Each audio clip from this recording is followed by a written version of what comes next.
Olá, mestre. Salve, Ó, está me firmeza? ouvindo bem? Eu tô, e você tá me ouvindo bem? Perfeitamente. Dois caras bonitos aqui na tela hoje. Olha que coisa maravilhosa. Pessoal, sejam bem-vindos. Eu sou Carlos Silva, eu apresento o programa Paiaiana Conectados na Rádio Conectados. Você acessa radioconectados.com.br. Acompanhe também o nosso site www.paiaianaconectados.com.br. Lá você encontra os nossos colunistas, o escritor Darlan Zurk, que acaba de lançar o livro A Fúria de Papéis Espalhados, que você vê aqui a capa dele, o jornalista e pesquisador de cultura Assis Ângelo e o também jornalista e crítico musical Sérgio Martins. Chegamos à edição 237 dessa série de entrevistas que iniciamos em março de 2020 pelo Instagram. Todos os dias, quase todas as noites, a gente bate um papo com uma personalidade importante.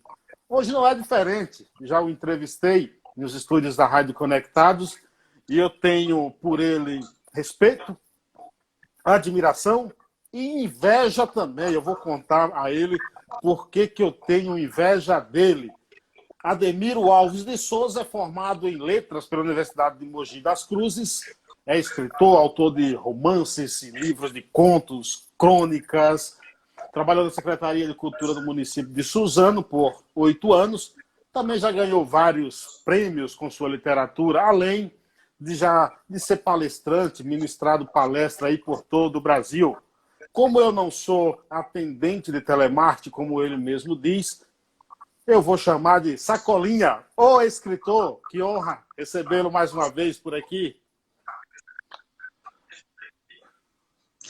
Salve, meu querido, beleza. Quando você falou assim, atendente de telemarketing, eu já, automaticamente, o Twin já acendeu aqui dos cobradores que me ligam, né?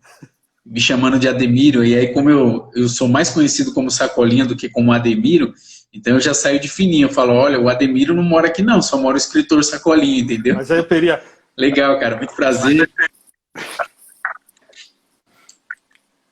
Muito prazer estar participando dessa live aqui. É uma honra a galera que está entrando, está participando aí. Acabei de ver que a galera do Festival de Ações Literárias entrou. Eu estou com a camisa deles aqui, ó, no festival que eu participei, muito bacana. Também dizer que é uma honra estar com você, que eu já participei lá na Rádio Conectados, né? De uma entrevista 2018. ao vivo, a cores, na antiguidade, quando a gente podia aglomerar, né? Enfim, e saber que essa é a, como é que fala? 200ª, Eu 30ª acho que é. live, né? Eu prefiro, eu já falo logo, para não correr o risco de pagar mico, 237. 237. Rapaz, mas é muita live, hein? Cara, 237 live. Onde é que você achou tudo isso de gente aí para fazer tudo isso de você live? sabe que até assim que começou a pandemia, que a instituição lá da rádio fechou, então a gente acabou não indo mais para a rádio, e aí decretou as quarentenas. No finalzinho de março mesmo, por um acaso, eu com um amigo, com o escritor Darlan Zurk, que é autor desse livro aqui, a gente começou a bater o papo. Eu acho que eu fui um dos primeiros até a começar a fazer live assim no Instagram. E aí eu comecei a fazer todos os dias. Até outubro de 2020, eu fiz todos os dias. Todos os dias, entendeu? E aí começou a surgir muita indicação. Por exemplo, eu fiz com algumas personalidades internacionais. Eu tenho um amigo virtual que eu conheci através do Assis Ângelo, Bill Richberg, que é um jornalista, escritor, mora em Paris. Pô, e o que ele me apresentou de gente aí do mundo afora, jornalista de Cabo Verde, de Moçambique, cara, uma renca, como diz na Bahia, de gente boa, assim, entendeu? Para bater papo. E estamos aí, caminhando devagarzinho, entendeu? Ou seja, o Paiaiá virou internacional, né? Como a gente colocou na vinheta lá no programa até do Paiá para o Mundo, agora literalmente, viu? Literalmente. Mas eu falei Literalmente.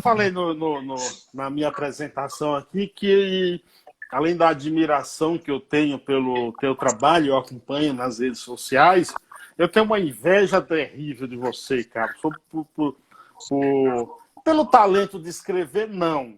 porque eu não tenho esse talento, não é, né? Eu gosto da leitura.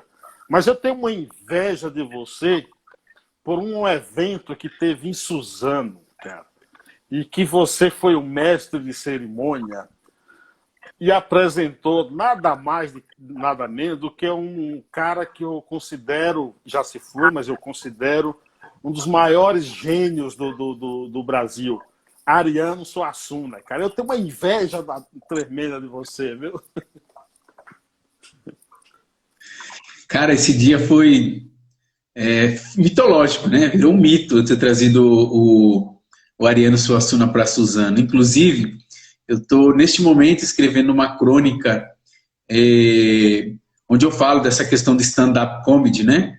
Onde eu falo dessa questão de que as pessoas comentam que, como o mundo hoje está chato, né? Não pode mais fazer piada, não pode mais isso, não pode mais aquilo. E aí eu estou fazendo uma crônica sobre o politicamente correto e uso como exemplo justamente essa aula espetáculo do Ariano Suassuna, né? O título da crônica é uma espécie de meme que fizeram com a fala do Ariano Suassuna e fizeram um funk, né? Que chama o funk do Suassuna, né? Onde eles ficam repetindo o tempo todo, né? Ao redor do buraco tudo é beira, um cavalo morto é um animal sem vida e tal. Então o título da crônica é Um cavalo morto é um animal sem vida ou Ao redor do buraco tudo é beira. E eu falo justamente dessa ideia de que, poxa, será que um stand-up comedy para fazer as pessoas rir, né? As pessoas rirem, ela tem que diminuir alguém, né? Como aquela história do, olha, esse negão que está aqui na primeira fila, né? Olha o tamanho da besta desse negão, né? Será que ele precisa disso para fazer as pessoas rir? Será que ele precisa falar um palavrão no final de cada frase para fazer as pessoas rirem, né? Ariano Suassuna, ele arrancava risos da plateia, sem ser esse, né, o objetivo da aula espetáculo dele. Então a gente ria e a gente aprendia, e era o equivalente a um ano de universidade, sabe? As pessoas saíam de lá com a barriga doendo de tanto rir, e também com a cabeça explodindo de tanta informação, de tanta inspiração que tinha recebido. E o Ariano Suassuna fazia isso sem esforço nenhum, sabe? Com aquela voz dele rouca, na casa dos 80 anos, né, e falando brilhantemente. Então eu uso esse dia, né, da aula espetáculo do Ariano Suassuna que eu trouxe aqui na cidade de Suzano, que foi no ano de 2008, assim, memorável, assim, mitológico, sabe? Muito show. Então você tem razão em sentir inveja, porque, modéstia à parte, o bagulho foi louco.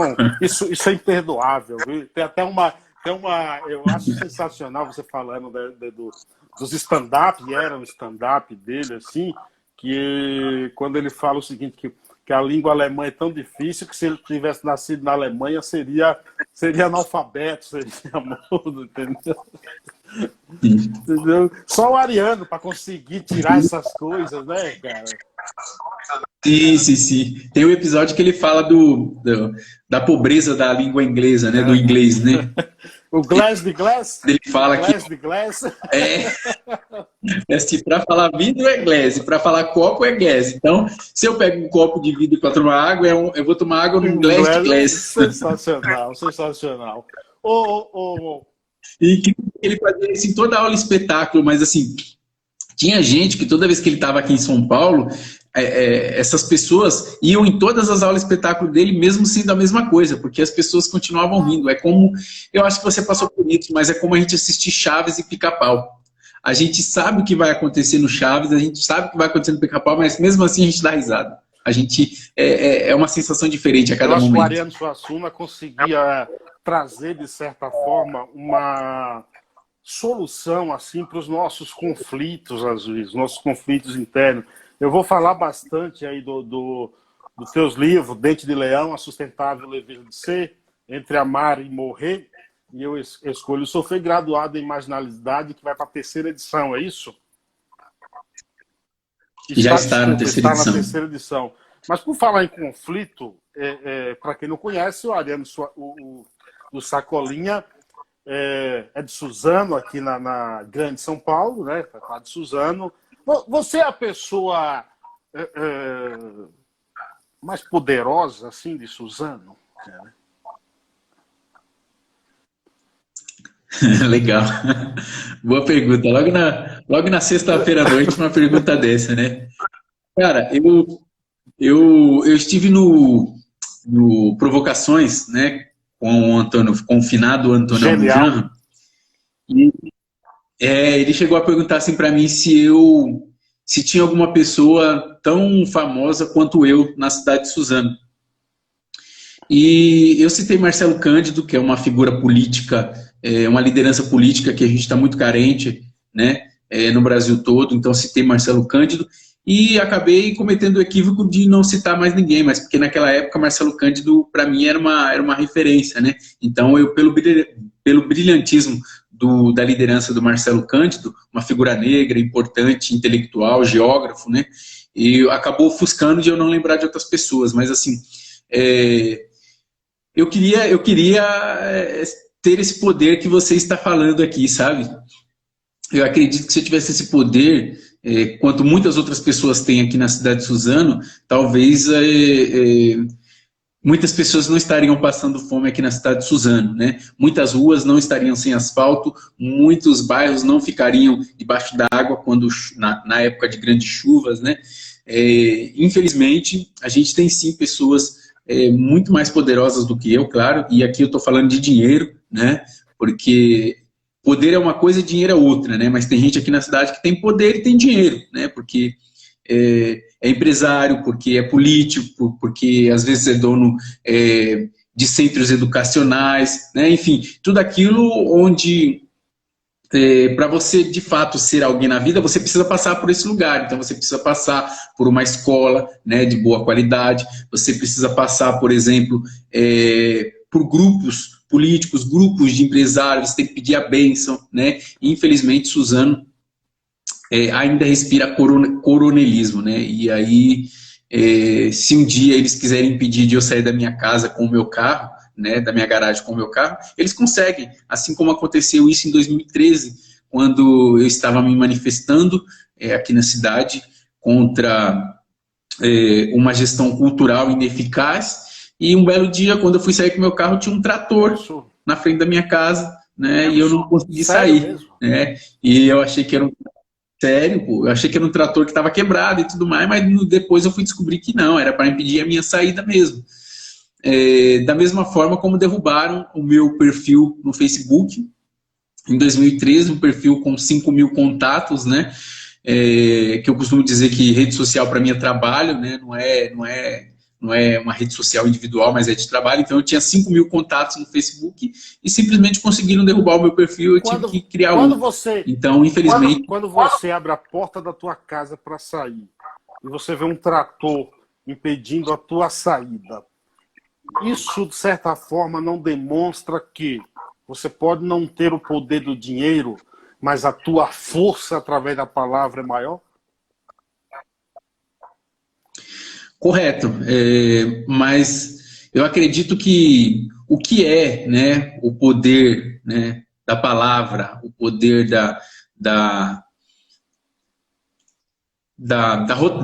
como é que fala, meu Deus? Quando a gente está falando do discurso, né, da retórica, né? O que é, ou o que são esses poderes quando você é silenciado por um tiro, né? Quando você é silenciado com ameaças ao seu bem maior, que é a sua família, no meu caso, as minhas 2 filhas e a minha esposa, né? Quantas pessoas já não perderam a vida, né? Quantas pessoas já não perderam a sua militância ou o que quer que seja com ameaças desse tipo, né? Então, eu não sou Deus, aliás, eu não sou Jesus para ressuscitar, né? Então, o meu poder, ele para aí nesse momento, né? Quando surge a arma de fogo, o meu poder, ele para aí quando surgem as ameaças, porque eu não sou sozinho e tenho muita coisa a perder, né? Então, infelizmente, a gente está vivendo num país em que o poder das palavras não é o suficiente, né? Como eu disse, se eu tivesse todo esse poder, acho que muitas pessoas não passariam fome aqui na cidade de Suzano. E aí eu não falo de fome só de comida, né? Mas eu falo de cultura também, fome de literatura, né? Nessa mesma entrevista que você citou aí, do Provocações com Antônio Abujanra, nela você tinha, se não me engano, me corrija, fica à vontade, 25 anos, e você disse que era um ser humano cheio de conflitos. Os teus conflitos já estão resolvidos ou só aumentaram? Olha, eu sempre uso o leitor para tentar resolver meus conflitos, como isso, na minha escrita, né? Então, eu sempre jogo muito, né? O que está ali no personagem ali, muito é da gente, né? Da gente que escreve. Alguns falam que não, porque tem vergonha dos seus conflitos, né? Dos seus problemas, então não quer dizer. Mas eu não tenho vergonha nenhuma de dizer, como eu, né, já disse isso ao vivo lá no programa do Provocações, que eu tento resolver os meus conflitos jogando isso na cabeça dos meus personagens, né? E aí eu jogo na mão do leitor para tentar resolver esse problema. Não, com certeza não. Ainda não resolvi esses conflitos. Pelo contrário, eles amadureceram, né? Cresceram, estão adultos, né? Alguns conflitos viraram intelectuais, né? Ou seja, estão mais complexos, né? Estão mais difíceis de serem resolvidos. Com 25 anos, eu acredito que os conflitos que eu tinha com 25 anos eram conflitos daquela idade, né? E o que eu tenho hoje com 37 anos são os conflitos dessa idade. Eu acredito que todo mundo tem, mas alguns não sabem que tem, outros sabem que tem, mas resolvem não falar, porque a gente tem que se mascarar o tempo todo, né? Não só nessa época de pandemia, né? A gente já nasce se mascarando, inventando histórias. Eu tenho uma filha acabou de completar 5 anos, né? E é engraçado que parece que ela fez curso de teatro, sabe? Às vezes ela tá bem, tá com a barriga cheia, mas como ela é de até esqueci o signo dela, meu Deus. É um signo que o pessoal fala que tem a gula, né? Gosta de comer a todo momento, né? E aí ela acabou de comer, tá com a barriga cheia, mas sei lá, tem um salame, tem uma mussarela na geladeira. Aí ela fala assim, pai, eu tô com fome. Eu falo, filha, você tá com fome? Aí ela faz aquela cara com aquela bochecha de bulldog velho, assim, triste, murcha a barriga, sabe? E ninguém ensinou isso a ela. Ninguém ensinou isso a ela. Então, assim, a gente usa máscara o tempo todo, desde quando é criança. Então, eu acredito que todo mundo tem os seus conflitos, só que nem todo mundo tem coragem, assim como eu, de dizer, né? Eu teria medo e vergonha de dizer que eu sou um pedófilo, que eu sou ladrão, né? Mas dizer que eu tenho conflitos, eu não tenho vergonha nenhuma. Por aqui a Juliana também chegou por aqui. Carlos Silva, poeta, cantador, tá lá na minha Bahia. Salve, gente. Você conhece o Carlos Silva? Carlos Silva? Além de você, conheço o Carlos Silva também, claro, o cantor, né? Isso. Cantador Carlos Silva, cordelista. Isso, ela é da minha cidade também. Ele é de lá, ele tá lá. É ele mesmo que tá aí, ele tem uma música divina, cara. Estrangeirismo? Ele tem uma música divina. Estrangeirismo? Estrangeirismo. Pai, uma noite me convidaram para irmos ao McDonald's comermos um cheeseburger. Você é louco. Eu tive na casa. Eu fui na Bahia em janeiro e eu fui na casa dele lá tomar um suquinho, alguma coisa. Eu falei, ó, você sabe, né, que todas as vezes que eu venho aqui você tem que pegar o violão e cantar estrangeirismo, senão eu não volto mais, entendeu? Eu não volto mais. Ele diz que o homem que roubava livros, Sacolinha, Darlan Zurk, o escritor, também chegou por aqui, um monte de gente. A Juliana diz, não há relacionamento se não existir conflito. Ler e criar o perfil, diz aqui, salve, salve, Sacolinha. Você já pensou em se candidatar a vereador ou já foi convidado? Eu já fui. Nossa, eu já recebi convites, cara, assim que... Convites de... Enfim, às vezes a gente não cita para não parecer que a gente tá querendo usar disso para se promover, né? Mas assim, são cada convite assim que se eu contasse as pessoas não acreditariam. Mas se eu falar para você que eu também não pensei em me candidatar, eu estaria mentindo. Sim, já pensei. Da mesma forma como eu pensei que eu consigo fazer muito mais como escritor, muito mais como leitor, do que se eu estiver preso a uma cadeira na vereança, né? Porque, infelizmente, você tem que fazer acordos, você tem que fazer conluios, você tem que fazer lobby, que é assim que eles sobrevivem lá dentro, né? O Brasil foi construído através de lobby, né? Através de conflitos e tudo mais. E eu não tenho estômago para isso, né? Talvez se eu tivesse estômago para isso, eu toparia, porque eu gosto de uma boa briga, né? O problema é que quando eu entro numa boa briga, eu me dedico 100%. É igual a literatura. Eu acordo todos os dias às 5 horas da manhã, e das 5 horas da manhã até a hora que eu vou dormir, é literatura na minha vida, o tempo todo, na minha vida, na vida das minhas filhas. E hoje eu vou contar para você a minha rotina. Hoje eu acordei às 5, né, fiz minha meditação, fiz meus exercícios, fui ler, né? Depois da leitura, eu preparei envelopes para mandar livros pelo correio. Na sequência, eu fui para o bairro de Guaianazes, na zona leste de São Paulo, em 2 bibliotecas que eu vou fazer intervenções de um projeto de grafite e poesia a partir da semana que vem. Aí eu voltei para Suzano, fui para uma escola, falar de literatura, né, numa escola onde a gente tem poucos alunos e tudo mais.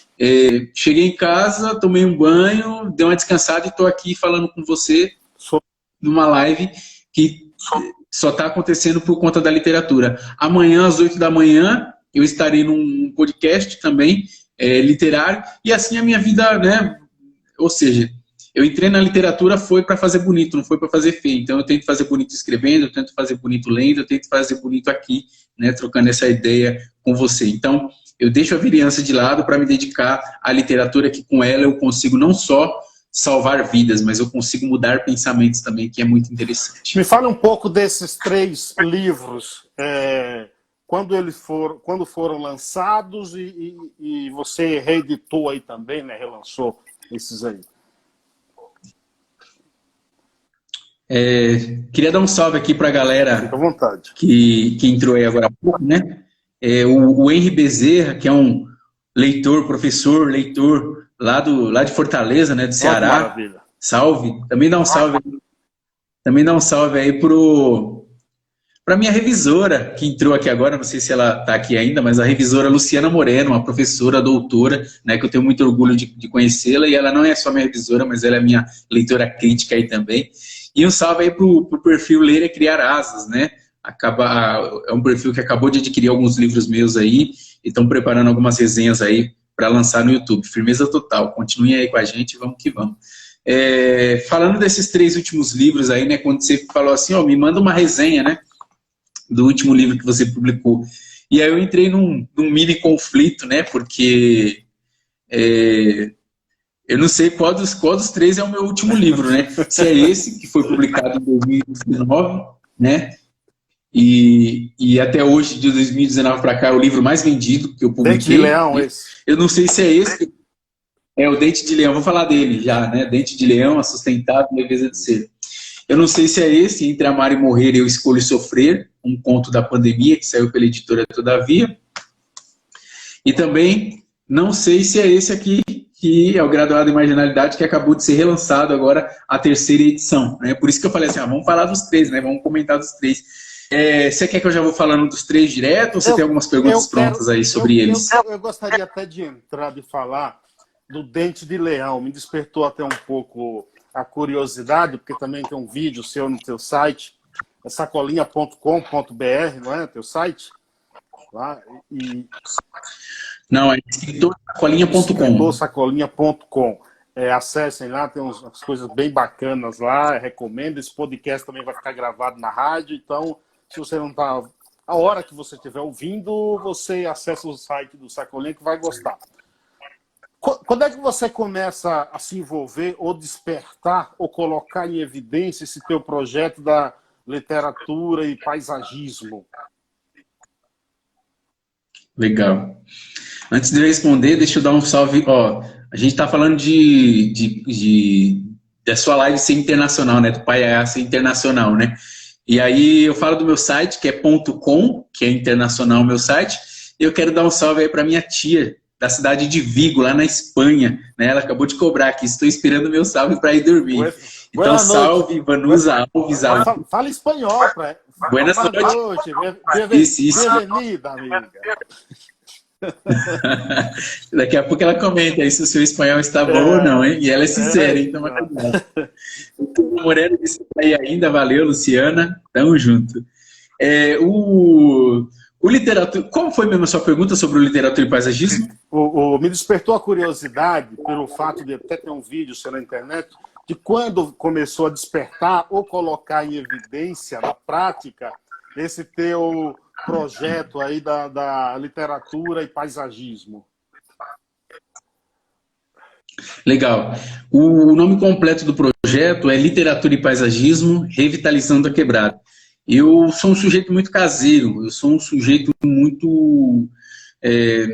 eu moro num local, eu gosto de ficar nesse local. Então, eu estou em casa, eu gosto de estar em casa. Enquanto o pessoal gosta de sextar na rua, eu gosto de sextar em casa, assistindo filme, né, comendo pipoca. Sábado, domingo, eu gosto de ficar em casa, né? Da mesma forma, eu gosto de ficar na minha cidade, eu gosto da minha cidade. Então tem muita gente que vai fazer exercício físico, gosta de pegar o seu carro, ir até uma academia, né? Gosta de pegar o seu carro, ir até um parque.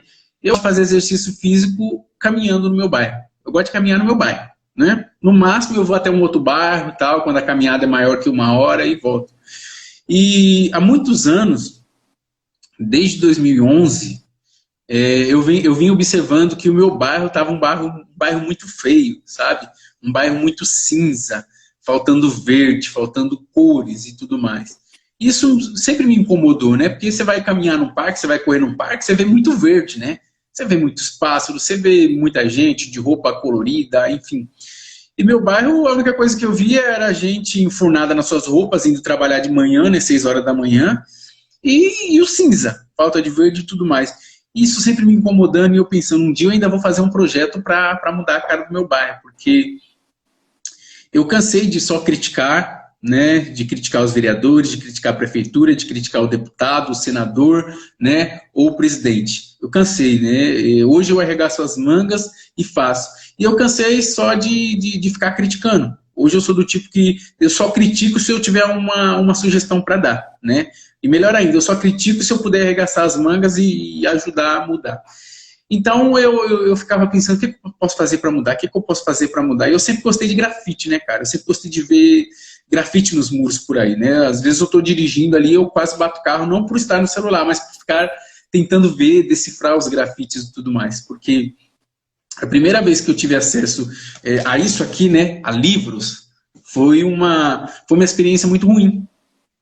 Eu estava na escola pública, no bairro de Itaquera, zona leste de São Paulo, e aí um dia a professora falou assim, olha, nós vamos fazer um passeio na biblioteca da escola. A escola tinha uma biblioteca, e era sempre aquela porta fechada, a gente nunca podia entrar. E aí quando ela anunciou, olha, nós vamos fazer um passeio para a biblioteca da escola, meu Deus, era uma excursão para o Play Center, sabe? A gente perguntou, professor, a gente pode fazer lanche para levar, porque era uma excursão, né? A gente ali, tudo moleque e tudo mais. Mas foi a maior decepção da minha vida. Porque quando a gente foi entrando na biblioteca, no dia que a gente estava lá todo ansioso, a professora falou, mãos para trás, né? Não toque nos livros, só olhem e tudo mais. Então a gente foi ali como se, né, na fila indiana, o braço no ombro do colega, como se aqueles livros fossem santos, que a gente não poderia tocar, né? Como se fosse medusa, se a gente olhasse de fato, a gente iria virar pedra, né?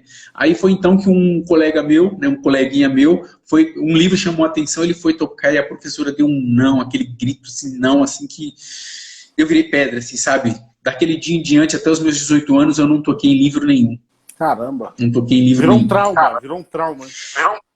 Virou um trauma, claro, aquele não, assim, sabe? E a mesma coisa acontecia quando eu ia nos museus, né? Que você não podia tocar o quadro, você não podia sentir o quadro. E o grafite é diferente, cara. O grafite está ali na rua, né? Se não está na rua, não é grafite, não é arte urbana. Ele está ali, você pode tocar, você pode fotografar, você pode interagir, né, cara? E aí o grafite sempre me chamou a atenção por causa disso. E eu sou um sujeito que gosto muito de literatura, né? Claro, estou contando uma novidade para vocês aqui, ninguém sabia disso, né? Maravilha. Mas aí eu pensando nisso, veio a ideia na minha cabeça, né? Veio o estalo, né? Por que não juntar literatura e o grafite? Por que não juntar os dois, né? Melhor ainda, por que não juntar a minha paixão por horta, né, com esse projeto? Então, literatura e paisagismo revitalizando a quebrada. Não é só pintar um muro, não é só limpar ali, né, mas é revitalizar aquele espaço. Então, pinta, coloca uma poesia com um artista, um grafiteiro. Então, são 2 artistas ali junto, grafiteiro e escritor. Depois de tudo isso, a gente ainda planta uma árvore. Ou seja, era meu sonho, né? Um bairro colorido, um bairro poético e um bairro arborizado, né? E aí o projeto ele foi crescendo. Eu percebi aquele significado daquela frase, né? Que diz assim que que tudo que a gente vai fazer no mundo, a gente tem que começar primeiro na nossa aldeia. Então eu aprendi que esse significado, ele fez com que eu não fosse bairrista, né? De só fazer isso aqui no meu bairro. É a frase de Tolstói, né? Que ele diz que quer ser universal, pinte primeiro a sua aldeia, né?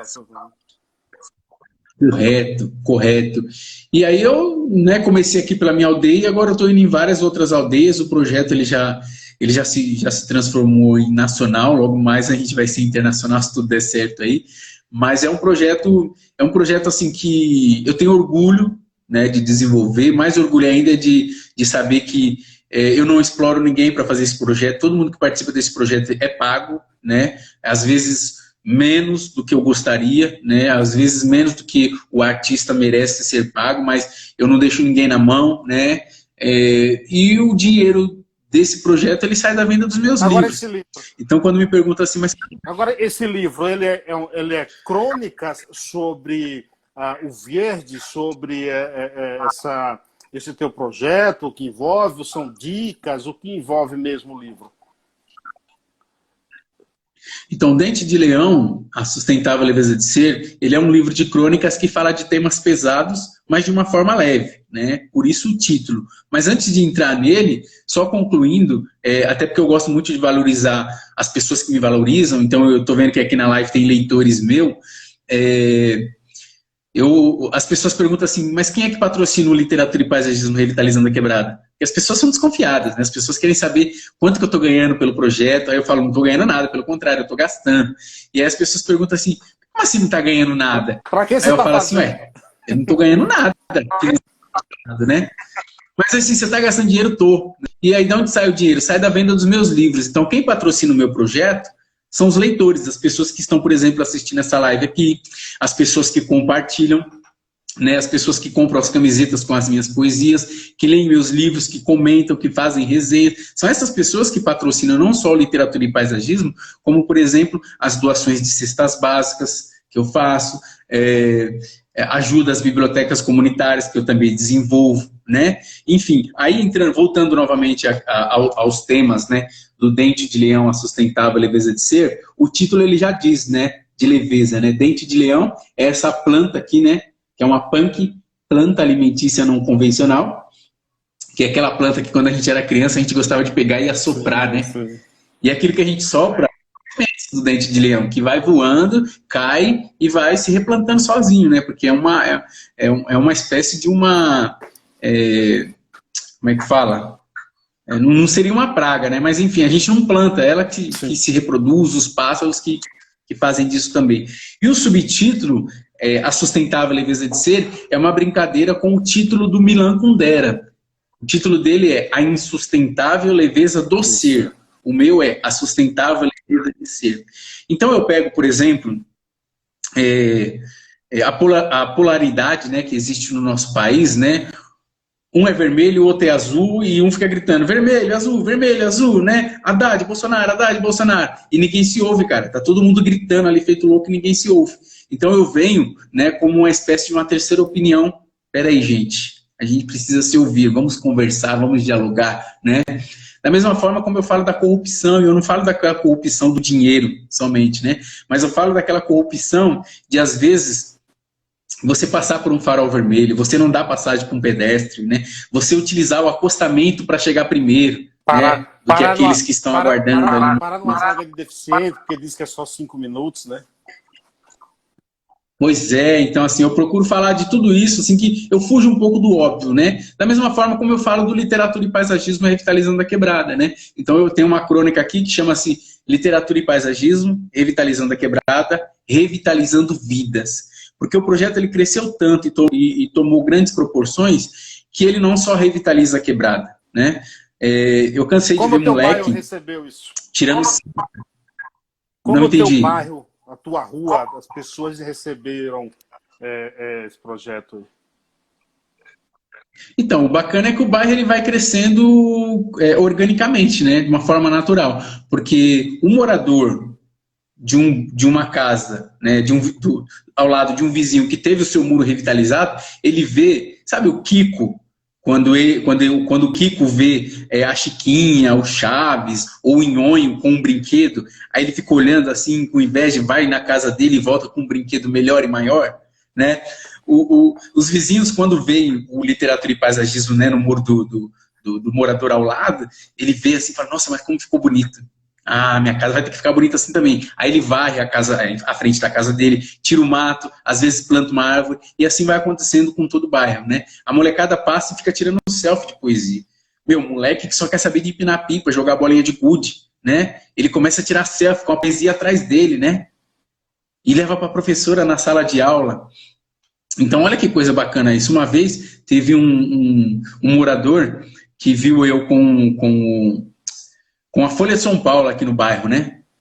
A Folha de São Paulo estava lá me entrevistando, fazendo fotos e tudo mais. Aí o morador falou assim, ó, bem desse jeito, hein? Finalmente a imprensa está vindo aqui no bairro para cobrir uma coisa legal, né? Tô cansado de ver a imprensa vindo aqui só para cobrir um corpo no chão. Olha que coisa linda isso. Esse livro é a sua maior declaração? Então eu falo disso na crônica. Esse livro é a sua maior declaração de amor ao teu bairro?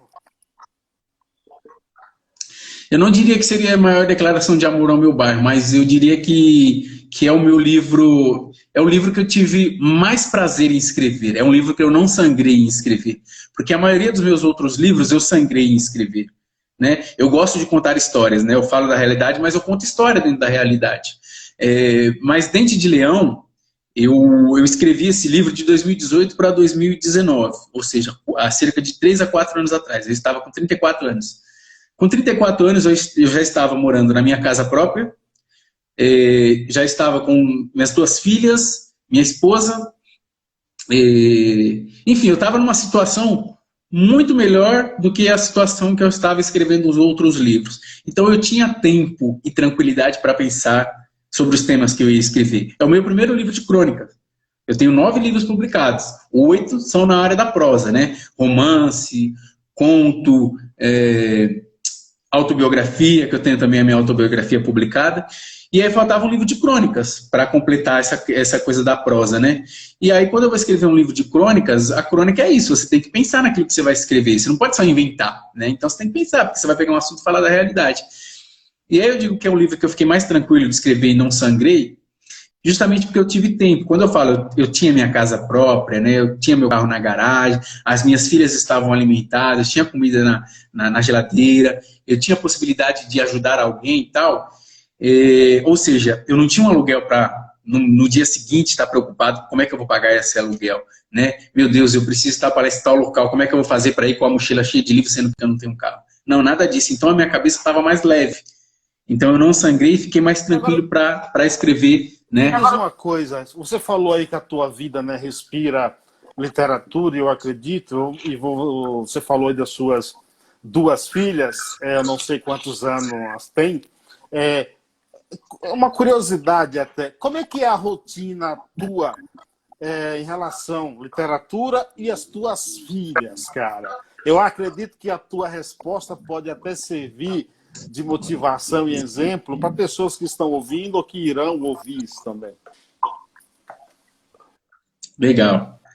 Bom, boa noite, tia Vanusa vai dormir. Professora atualizada foi tia da minha filha menor na creche, que é a tia Camila. Salve Henry Bezerra. Vou falar assim da minha rotina de escrita. Isso, já rapidamente, né? Só para também e fale da tua rotina que ela pergunta aqui. Então, cara, por incrível que pareça, eu hoje em dia estou sem uma rotina de escrita graças à rotina de leitura que eu tive no começo da minha carreira e tenho hoje, né? No começo da minha carreira eu estava lendo 4 livros por semana. Claro que eram livros fininhos, né, de 60, 70 páginas e tal. Graças a esses livros que eu li lá atrás, em 2002, 2003, hoje eu tenho muita coisa para colher, porque os livros que eu li me levaram, né, a escrever, a produzir, a trabalhar, a fazer coisas muito boas, e hoje eu estou colhendo os frutos, né, disso tudo. Né? Ou seja, eu estava semeando, as árvores cresceram, deram frutos e eu estou colhendo, então não sobra tanto tempo assim. Só que eu procuro ler pelo menos 20 páginas por dia. Ou seja, eu tenho uma rotina de leitura. Já a rotina de escrita está sendo quando sobra tempo ou quando tem alguma encomenda, né? Da semana passada para cá, eu coloquei para eu escrever 3 crônicas, que está aqui na minha cabeça fervilhando, eu anotei nos papéis, né, que eu tenho aqui na minha mesa, no meu escritório, tá tudo aqui, ó, a rotina, né, as crônicas para eu escrever. Então eu coloquei na minha meta escrever 3 crônicas da semana passada pra cá. Eu só consegui escrever 1,5 crônicas, mas isso não é ruim. Por que eu digo que não é ruim? É porque eu tenho muito compromisso, né, que a literatura está me trazendo. É uma live, é uma palestra, venda de livro que eu tenho que autografar, fechar envelope, mandar pelo correio, enfim, emitir nota fiscal dessas vendas e tudo mais. Então, Henry, eu não estou conseguindo ter uma rotina de escrita, mas uma coisa que eu não abro mão é uma rotina de leitura, porque antes de ser um grande escritor, eu quero ser um grande leitor. Foi a leitura que me trouxe até aqui e é a leitura que precisa continuar, né? Porque hoje eu estou colhendo fruto, mas amanhã eu não quero parar de colher esses frutos. Aí eu quero citar uma frase de uma crônica aqui, né? Gosto de colher, mas para não ficar ansiando a colheita, me ocupo em plantar. Então eu preciso continuar lendo, porque eu preciso continuar plantando, para que amanhã eu não entre em depressão porque não tem frutos para eu colher, né? E eu quero continuar colhendo esses frutos. As minhas filhas, cara, por incrível que pareça, eu não pego no pé delas com relação à leitura, né? Eu sou um pastor literário na rua, mais na rua do que dentro de casa, né? Porque na rua eu tenho que disputar com um traficante. Na rua eu tenho que disputar com um policial corrupto também, né? Eu tenho que mostrar para a molecada que ler dá muito mais brisa, dá muito mais viagem do que uma carreira de cocaína, sabe? Então eu tenho que ser mais incisivo na rua do que dentro da minha própria casa. E aí eu vou mostrar para vocês por que eu não preciso ser tão incisivo aqui em casa, né, tão pastor, né, aquele cara me policiar para incentivar as minhas filhas. Então eu vou quebrar o protocolo e vou levantar aqui o celular e vou mostrar para vocês por que eu não preciso. Deem uma olhada nessa coisa linda que tem aqui em casa, aqui, ó. Tá um pouco bagunçado, né? Sensacional. Mas isso aqui é a minha biblioteca particular, né, que eu tenho aqui na minha casa, com 3.000 livros. E aí, vou mostrar para vocês aqui também agora o chão. Vou mostrar a bagunça para vocês. Olhem esses livros que estão no chão ali, ó. Cadê? Vamos ver. Olha lá, ó, esses livros que estão no chão, ó. São os livros infanto-juvenis que eu coloquei a minha filha de 11 anos, né, a mais velha, para arrumar. E ela caiu numa pegadinha, né, numa armadilha. Eu vi que ela não estava lendo, porque ela está nessa rotina de estudos remotos, né, virtuais e tudo mais, e terminava tudo remoto e ia descansar, né, assistindo televisão, enfim. E aí eu pensei, opa, eu não vou falar assim para ela, toma, vai ler. Eu falei assim, filha, precisa arrumar esses livros, né? E eu coloquei ela para arrumar os livros dela, né, um caixote assim, ó, com mais de 60 livros. E ela começou a arrumar o caixote e tal, começou a arrumar os livros, e o que ela está fazendo? Tá lendo, né? Você pôs o livro, tal, começou a folhear. Contato, né? Sim, pois é. E a filha menor, que acabou de completar 5 anos, que é a Laurinha, que é a comilona, a gente está também colocando a leitura na vida dela aos poucos, né? Desde quando ela estava na barriga da mãe, que eu lia para ela. É um processo, claro, né? Como eu disse para vocês, eu preciso ler todos os dias. Eu preciso me convencer que ler é da hora, né, que ler é legal. Eu não tenho que ler só como trabalho, só como obrigação. A mesma coisa é com as minhas filhas. Então, de 5 anos é isso. De vez em quando a gente faz uma rotina de leitura noturna, vai dormir, quem vai ler livro para ela hoje? Né? Aí, de vez em quando, a gente para não ficar aquela coisa muito maçante, muito chata, e depois a gente volta com alguma outra armadilha, né? Porque as pessoas falam assim, você fez uma coisa errada, eu vou te colocar de castigo, né? Ó, vai estudar, vai ler, vai ficar no cantinho do pensamento. Então a gente cresce achando que estudar é castigo, que ler é castigo e que pensar é castigo. Educação e a gente tem que fazer o contrário. Educação errada, né? Educação errada. Agora, me diz, o teu livro, Graduado em Imaginalidade, 3ª edição, ele é também um sucesso, né? Fale um pouco dele aí. Por que essa nova edição? Legal, falar assim. Enquanto isso, você vai dando uma olhada nos comentários aí que pode passar, e eu sempre esqueço de falar com a galera aí. Raquel Barbosa, salve. Onésio, firmeza total. Chegou por aqui. Lúcia Santos, tamo junto. Vamos lá, então. Graduado em Marginalidade, terceira edição. Primeira edição saiu em 2005, né? E no meio do caminho, lá para 2009, 2010, saiu a segunda edição. E agora, em 2020, era para sair em 2019, mas aí com o Dente de Leão, com o êxito, né? Eu não costumo nem falar sucesso, o Ariano Suassuna falava disso também, né? Sucesso é passageiro, o êxito é para a vida. Então, com o êxito que o Dente de Leão está tendo, eu acabei deixando, então, a terceira edição do Graduado em Marginalidade para 2020, aí veio a pandemia, teve que ficar agora para 2021, né? Eu tenho orgulho de dizer que esse é o meu primeiro livro que para em pé. E por que que a primeira e a segunda edição não paravam em pé? Porque foi feito de um outro formato, né? Ou de bolso, com a letra menor e tudo mais. E esse livro ele para em pé, né? Eu tenho orgulho de dizer isso porque a gente vive numa época muito imediatista, onde as pessoas só têm tempo para ler livros assim, ó, fininho, né? As pessoas não têm tempo mais para ler um Guerra e Paz, do Tolstói, né? Um Crime e Castigo, né? Um Grande Sertão Veredas. Don Quixote. Ou então Memória... pois é. E aí...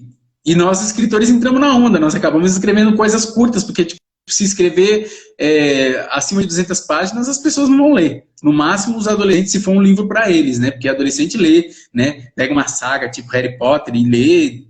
Pode ter 1000 páginas, eles vão ler e tudo mais. Esse livro ele sai com 255 páginas, mas não é uma edição revista e ampliada, é pelo formato mesmo e pelas fotos, né? Eu queria dar um salve para a Elidiane Andrino, que é a minha atual fotógrafa. Então, esse livro aqui, ó, cada capítulo ele é aberto com uma imagem, né, de um bairro que tem aqui perto, que é uma espécie de uma ocupação, e que eu fico muito triste todas as vezes que eu vou lá, que às vezes eu passo na caminhada, porque lá me lembra muito a década de 90, sabe? Inclusive eu perdi um amigo nesse local, que ele foi, ele morreu, ele foi assassinado de uma forma que a gente só via na década de 90, cara, sabe? Ele não merecia esse tipo de morte. Ele foi esfaqueado, sabe? Isso é briga da década de 90, cara. Então até nisso, até a morte, até... Ela é lá para trás isso daí. Então é um local assim que tem esgoto a céu aberto, sabe? Tem muita promiscuidade, isso é muito ruim para as crianças. E eu fico triste não só com as crianças, mas com as pessoas que moram ali, e que são pessoas trabalhadoras, né? E que meia dúzia de sujeitos vão lá e faz com que o local regrida há tanto tempo assim. Então, cada capítulo ele é ilustrado com uma imagem desse local, e eu não sou aquele sujeito que vai, rouba o que tem que roubar do local e vai embora, né? Então fui lá, tirei fotos, mas tem uma biblioteca comunitária lá no espaço, lá nesse bairro, que recebe meu apoio, né? Doação de mesas, cadeiras, livros, projetos culturais são realizados nesse espaço, graças, né, às minhas intervenções. Então acho que a gente não tem só que tirar da periferia, como muitas vezes as pessoas fazem. A gente tem que, como dizia Solano Trindade, né, pegar, né, do povo, reformular e devolver ao povo, né? Como ele bem disse daí também. E o Graduado em Marginalidade, cara, o que eu tenho a dizer dele é que ele é um romance urbano contemporâneo, que apesar do Dente de Leão vender muito, tá vendendo muito, o Graduado em Marginalidade é ainda o meu livro mais lido, né? Ele é best-seller na Fundação Casa. Eu costumo dizer isso em todos os lugares que eu vou, e tem lugares que as pessoas torcem o nariz, porque falam assim, best-seller na Fundação Casa, você tem orgulho de dizer isso? Eu falo, sim, eu tenho. Por quê?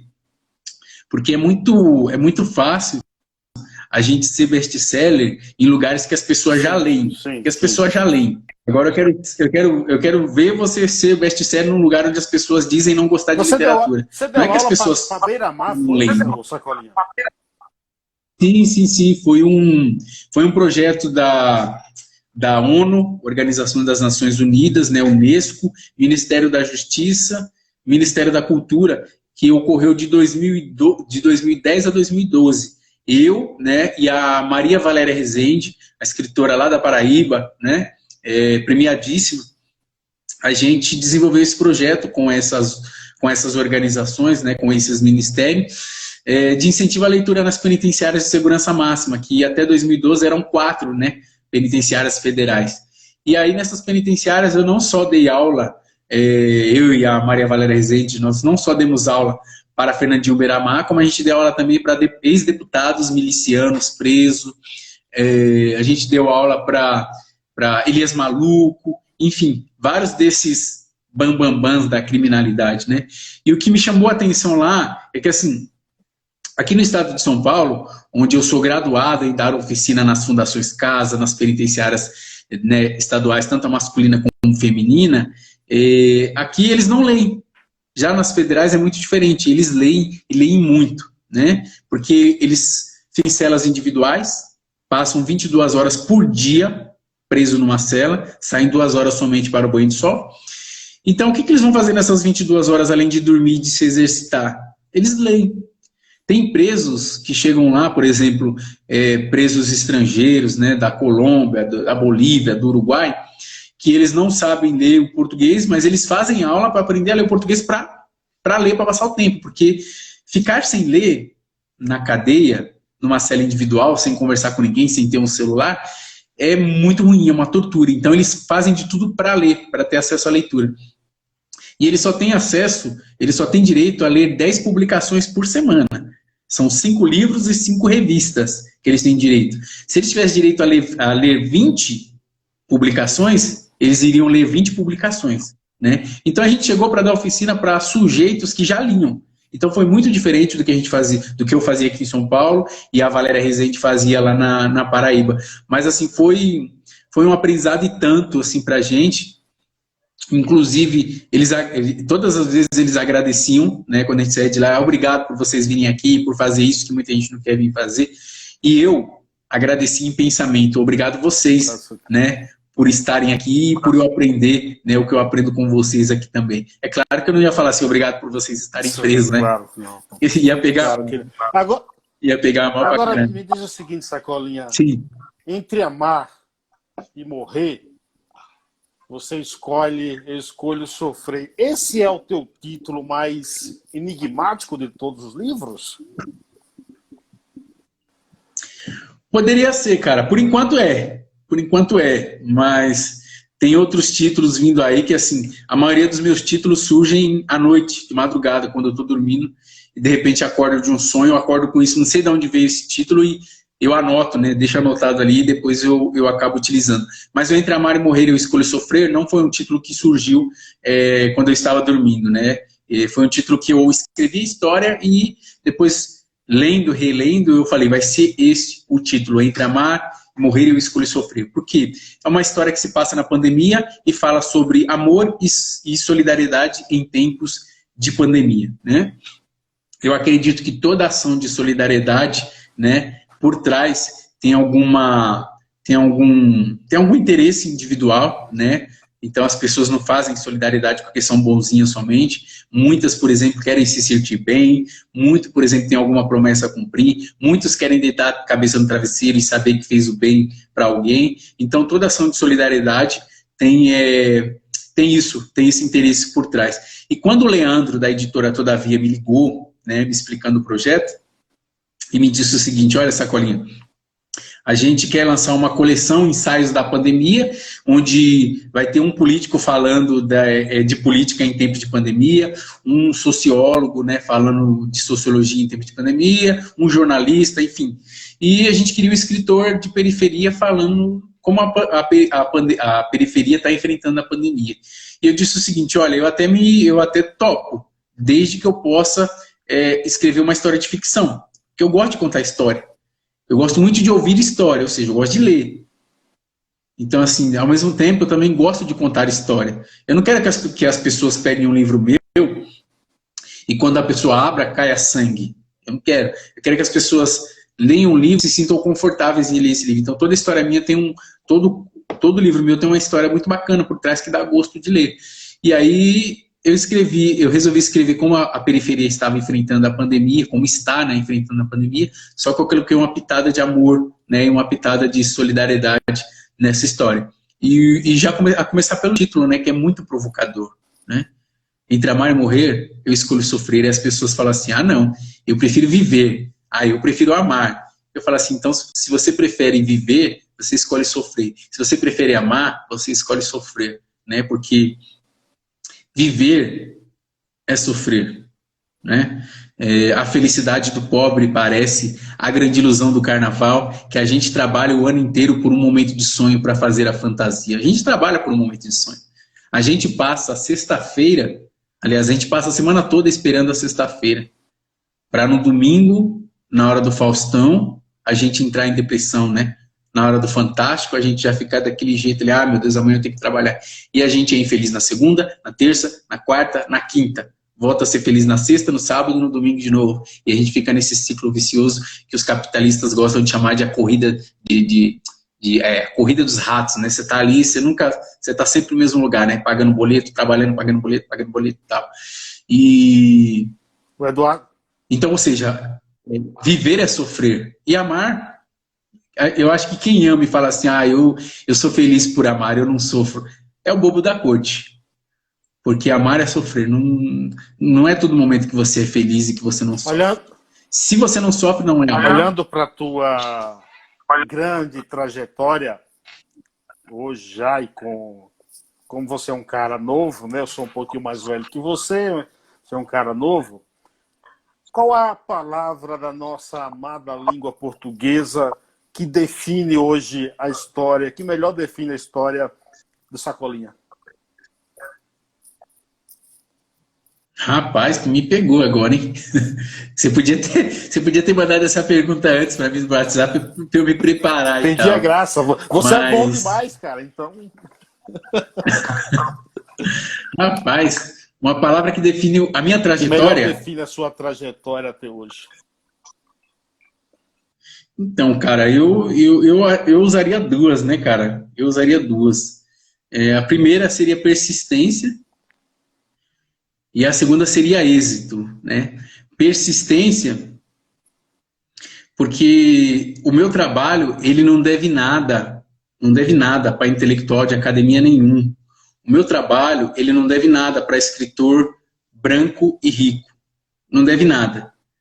Mas por que o intelectual da academia, né, garboso, né, do alto do seu escalão, ele tem um sucesso que eu não tenho?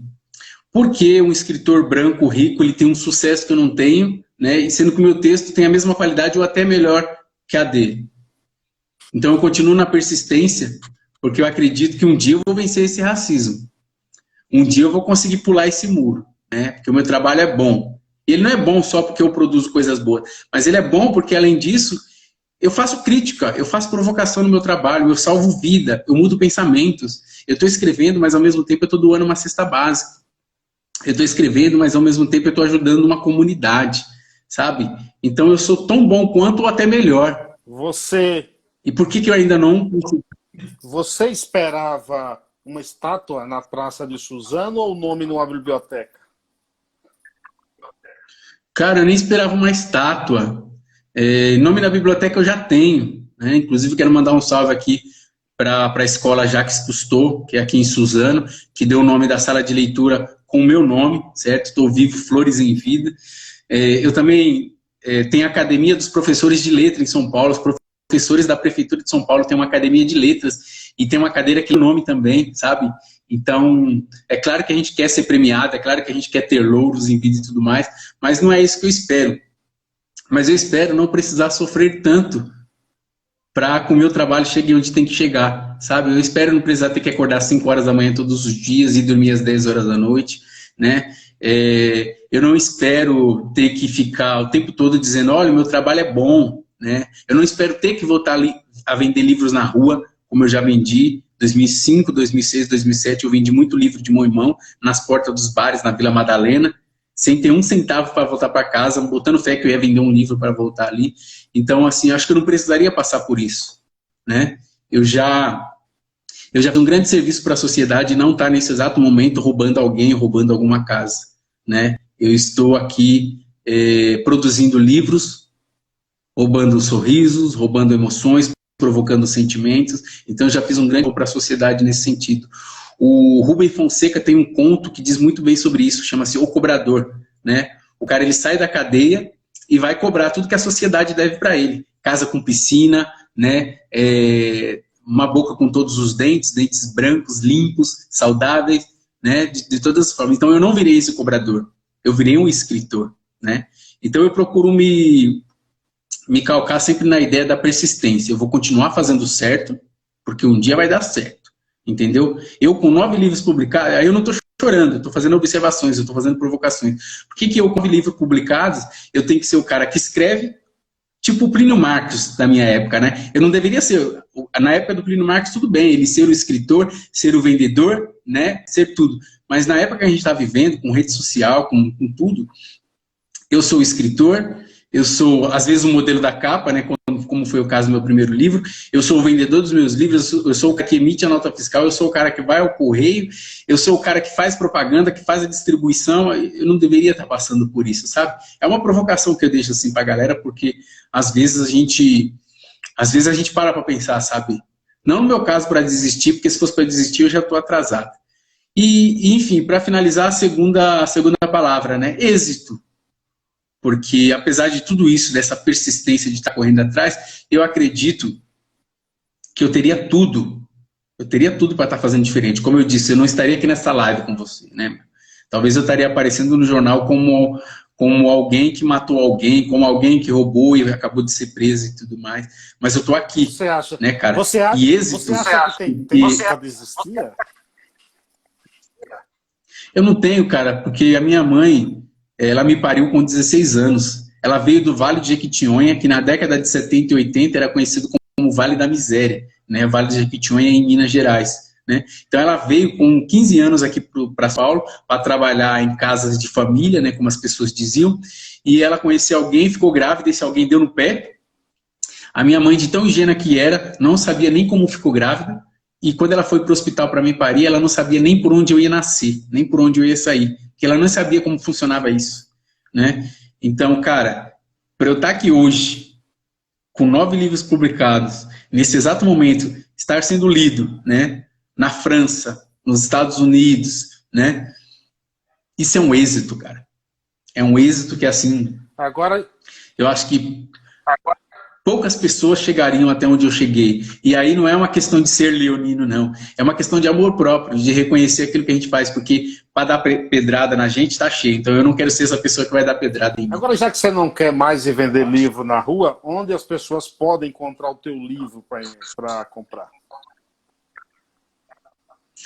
Então, no meu site, né, escritorsacolinha.com/loja, lá tem todos os livros que estão disponíveis neste momento.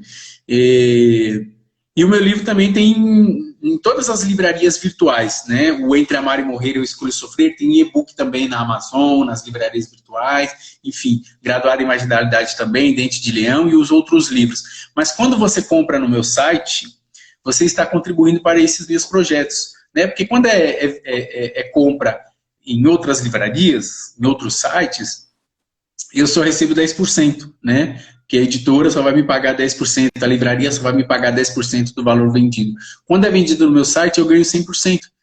E aí sim é possível de eu pegar esse 100%, pegar 50% para pagar minhas contas, e os outros 50% eu investir no literatura e paisagismo Revitalizando a Quebrada, investir em novos autores, investir numa biblioteca comunitária e por aí vai. Sacolinha, conversar contigo é sempre uma aula. Eu acho que é ter uma aula não só de literatura, mas também de perseverança e de exemplo de vida. Gostaria de te agradecer por ter disponibilizado esse tempo aí. Espero reencontrar mais vezes. O meu muito obrigado mesmo. Tamo junto, meu querido. Vamos que vamos aí para cima. Continue com essas suas lives aí. Quem sabe um dia você não faça igual Pelé, né? Chegar a 1000ª live, né? Já que a gente vai ter que se acostumar com essa nossa vida virtual, né? Com esse novo normal que é de se arrumar da cintura para cima, né? Então que você consiga chegar aí na 1000ª live aí com pessoas maravilhosas, né? Assim como a gente, né? Falando de assuntos que as pessoas precisam ouvir, porque a gente anda muito carente de coisas, né, interessantes, de assuntos complexos, porque está muito fácil hoje em dia a gente pegar o controle remoto, ligar lá na Netflix e escolher qualquer porcaria para a gente assistir. Está muito fácil a gente assistir BBB, Domingão do Faustão, Rodrigo Faro, não sei se ainda existe, mas está muito fácil da gente retornar, né? Aliás, acho que a gente nunca saiu, né? Da fase da Eguinha Pocotó, né? Minha Eguinha Pocotó, né?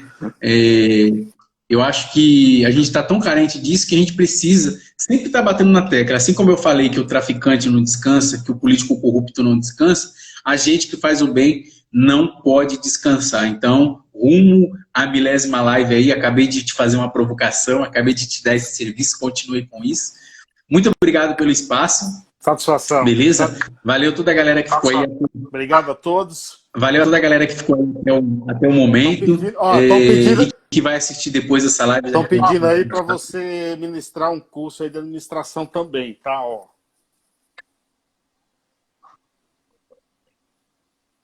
Cortou, eu não ouvi o que você disse. O Henrique disse que você deveria ministrar cursos de administração.